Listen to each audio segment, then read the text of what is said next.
So तिच्या बागेतूनच आंबे आम्ही कधी कधी मागवण्याचा प्रयत्न करतो, जसं जमेल तसं. आंबा म्हणजे प्रेम आहे, त्याच्यासाठी प्रत्येक कोकणकर हा निदान 2 दिवसाची सुट्टी काढून तरी मे महिन्यात गावी जातोच जातो. आधीच प्रोडक्शनवाल्यांना सांगितलं जातं, त्या जे जागेचे मालक असतात त्यांच्याकडून, की हे सगळं दिसतंय पण ह्याला हात लावायचा नाही आहे.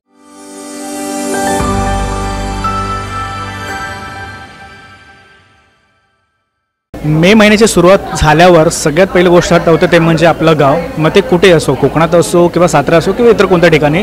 आणि गावी गेल्यानंतर सगळ्यात पहिला जो फळ असतो, म्हणजे मित्र बोलतो की कोकणातलं ना जे फळ असं बोलतात ते फळ म्हणजे देवाला सुद्धा अर्पण होतं आणि ते देवाला अर्पण झाल्यानंतर प्रत्येकाने मिळतात, ते म्हणजे आंबा.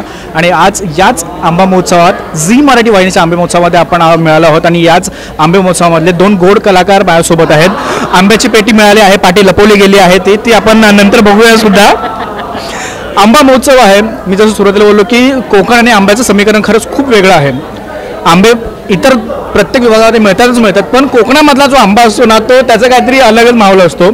काय सांगाल, किती आहे आंब्यासोबतची आठवण किंवा कामाच्या निमित्ताने गावी जाणं होतं नाही होत, पण त्यानंतर सुद्धा कुठेतरी ह्या फळाला कनेक्टेड आहोत, काय सांगतो? येस, म्हणजे आंबा हा बोलतात ना फळांचा राजा आहे, हे लहानपणापासून ऐकलं. आणि तो पुरेपूर त्याचं जे कॅरेक्टरायझेशन केलेलं आहे राजाचं, ते पूर्णपणे पार पाडतो. कारण का आपण तो मे महिना किंवा जून असो, एप्रिल असो, आपण वाट बघत असतो की कधी आंब्याचा सीझन येतो आहे आणि आपल्याला आंबे खायला मिळतात. पण येस, लहानपणापासून तसंच कधी एकदा तो सीझन सुरू होतो आणि आंबे खायला मिळत आहेत. गावच्या आठवणी माझ्या तशा फार कमी आहेत, कारण का खूप वर्षांपासून मुंबईतच असल्यामुळे. पण येस, माझी आई वैभववाडीची आणि तिच्या फॅमिलीची बाग आहे, आमराईच आहे तिची. हो, सो तिच्या बागेतूनच आंबे आम्ही कधी कधी मागवण्याचा प्रयत्न करतो, जसं जमेल तसं. मी पण कणकवलीचा आहे, पण तसे कॉन्टॅक्ट्स वगैरे खूप कमी आहेत की तिथून प्युअर कोकणातले आंबे मिळतील. पण आमचा प्रयत्न असतो की ऑथेंटिक आंबे मिळावेत. कोकणकर किती जवळचा आहे आंबा, कारण का कोकणामध्ये गेल्यावर आंबा नाही खाल्ला तर भाई काहीच केलं नाही, काय सांगशील? खरं सांगायचं तर कोकणकरांची नाळ ही तिथल्या मातीशी जशी जोडली गेलेली असते, तशीच तिथल्या आंब्यासोबतही आहे, जी दरवर्षी जेव्हा ती पेटी किंवा गावाकडचे आंबे, आता प्रत्येक ठिकाणी हापूस नसतो. आता मी रायगडची आहे, माणगावची, तर आमच्याकडे आमच्याकडे रायवळी आंबे असतात जे चोखून खायचे असतात. आणि ते आंबे म्हणजे हापूसला तोड नाही असं मी म्हणणार, म्हणजे हापूसच आहे, पण ते पण काही फार कमी नाही आहे, कमी समजू नका त्यांना. आणि छोटं भाऊ म्हणेन मी. सो आंबा म्हणजे प्रेम आहे, त्याच्यासाठी प्रत्येक कोकणकर हा निदान 2 दिवसाची सुट्टी काढून तरी मे महिन्यात गावी जातोच जातो. आता आम्हाला शूटिंगमुळे वेळ मिळत नाही ही वेगळी गोष्ट आहे, पण तरीही आंबे आमच्याकडे येतात आम्ही जरी नाही गेलो तरी. सो प्रेम आहे, खूप घट्ट नातं, ज्याच्यामुळे एकतर आपल्या ह्या गोष्टीमुळे पण आपलं गावी जाणं होतं, गावातली जी आपली नातेवाईक मंडळी आहेत त्यांना भेटणं होतं. सो सगळ्याच गोष्टी होतात, आंबा खाणंही होतं आणि नाती पण भेटतात सगळी.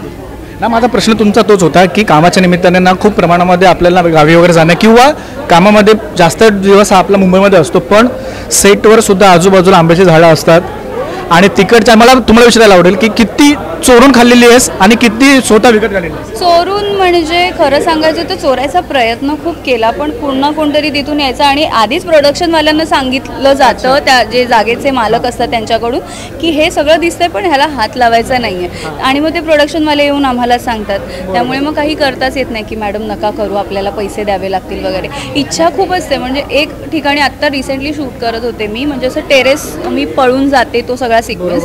सो टेरेसवर आम्ही शूट करत होतो आणि एक आंब्याचं झाड असं पूर्ण लगडलं होतं आणि आंबे लिटरली हाताजवळ होते, म्हणजे असा हात लांब केला. इच्छा खूप होती, पण सांगणं झालं नको मॅडम नको, घराचे ओनर आले तर आपल्याला उगाच शूटिंग पण करून देणार नाहीत मॅडम, नका असं करू, असं म्हणून मग मी म्हटलं ठीक आहे जाऊ देत, मग आपण विकत घेऊनच खाऊ. पण चोरून खायची जी मजा असते ती वेगळीच असते. आता ती सगळी गावी केलेली आहे. आणि जसं तू बोललीस की आमच्या सेटवर आय थिंक आहे मागे, तर आमच्या युनिटचे मेंबर काही ना काही ते चोरून खात असेल. जांभूळ तर असे तोडायची गरजच नाही, असं हे बांधून ठेवलेलं आहे, नेट सारखं बांधून ठेवलेलं आहे. वारा आला, ती जांभळं पडली की मग आमचे सगळे युनिटचे जे लोक आहेत किंवा लाईटमन्स आहेत ते घेऊन जातात, धुतात आणि मग अख्ख्या सेटवर जांभूळ पार्टी होत असते की हे घ्या जांभूळ, हे घ्या. आंबा पार्टी तरी नाही झाली तरी पण जांभूळ पार्टी होत असं बोलायला हरकत नाही. ती दिली ना झी मराठीने, आता एवढी आंबा महोत्सव ठेवलाय, अजून काय पाहिजे. कारण ना ज्या पद्धतीने त्यांनी सांगितलं रायवळे आंबा म्हणजे तो जो आंबा असतो ना तो फक्त तोडायचा, त्याचा चिक तो घासायचा नाही, चौकात म्हणजे त्या आंब्याचं काहीतरी आलं का गावचा आहे त्यामुळे तुला कळलंच असेल. हो. आंबा महोत्सव घेऊन आला आहे झी मराठी. मित्र की झी मराठी वाहिनी ना फक्त प्रेक्षकांसाठी नाही तर आम्हा पत्रकारांसाठी आणि तुमच्यासाठी सुद्धा कामातून थोडा ब्रेक घेऊन असे महोत्सव करतच असते. किती ब्लेस्ड वाटतं की आपण या मालिकेमध्ये या वाहिनीमध्ये काम करतोय, जी वाहिनी फक्त प्रेक्षकांचं नाही तर आमचं सुद्धा मनोरंजन करायचे तेवढीच वाटतं. म्हणजे मी पहिल्यांदा काम करतोय झी मराठीसोबत आणि जेव्हापासून लक्ष्मी निवास या मालिकेशी जुडलेलो आहे तेव्हापासून इतके इव्हेंट्स मी बघतोय जे झी मराठी उत्साहाने करते. म्हणजे आमच्या लग्नाच्या महासंगमपासून गुढीपाडव्याचं, नंतर शोभायात्रा आणि ते सगळ्यांसाठी आनंदोत्सवच असतात. त्याच्यात प्रेक्षकही इन्व्हॉल्व असतात, नॉट जस्ट फक्त प्रत्येक कलाकार भाग सुद्धा घेतो त्याच्यामध्ये. प्रत्येक कलाकार आवर्जून येतो, वेळ काढून येतो. आज आम्हीही म्हणजे शूटिंगमधून वेळ काढून मी मेड शुअर की आम्ही आज इथे पोचलो आहे आणि त्यातलं तुम्हा सगळ्यांना जेव्हा बघतो की नाही तुम्ही सगळे वेळ काढून आले तेव्हा आमचा तो उत्साह अजून वाढतो. पण yes, all thanks to Zee Marathi आणि त्यांनी तो कलाकारांचा जो आनंदोत्सव आहे तसाच आंबा महोत्सव इथे आयोजित केलेला आहे आणि सगळ्यांनाच त्यामुळे आपल्याला एक छोटीशी आंबा पार्टी होते आणि सगळ्यांची भेटता येतं. नक्कीच. काय सांगशील तुझं मत किंवा तुझा बघण्याचा दृष्टिकोन कसा आहे? खूप छान वाटतं. म्हणजे इतके एफर्ट्स घेऊन सगळ्यांच्या शूटिंग स्केड्यूलमधून वेळ काढून सगळ्या कलाकारांना इथे बोलवण्यापासून तसंच तुम्हा मीडियावाल्यांना सगळ्यांची तुमची उत्तम सोय करण्यापासून म्हणजे कुठेच काहीच कमी पडू देत नाहीत. आणि हे मी आत्ता मगाशी म्हटलं की झी मराठी म्हटलं की ज्या दिवशी असा काही इव्हेंट असेल पोटभर आपण जेवणार आहोत, त्यामुळे घरून काहीच खाऊन निघायचं नाही कारण उत्तम सोय केलेली असते. आणि खरंच आम्ही झी मराठीचे जितके आभार मानू ना तेवढे कमी आहेत, कारण ज्या पद्धतीने आणि ज्या उत्साहाने ते हे सगळं करतात ना ते एन्जॉय करायला आम्हाला जास्त मजा येते. म्हणजे वाट बघत असतो की एक इव्हेंट तरी पाहिजे, 1.5 महिन्यातून एक इव्हेंट तरी पाहिजे.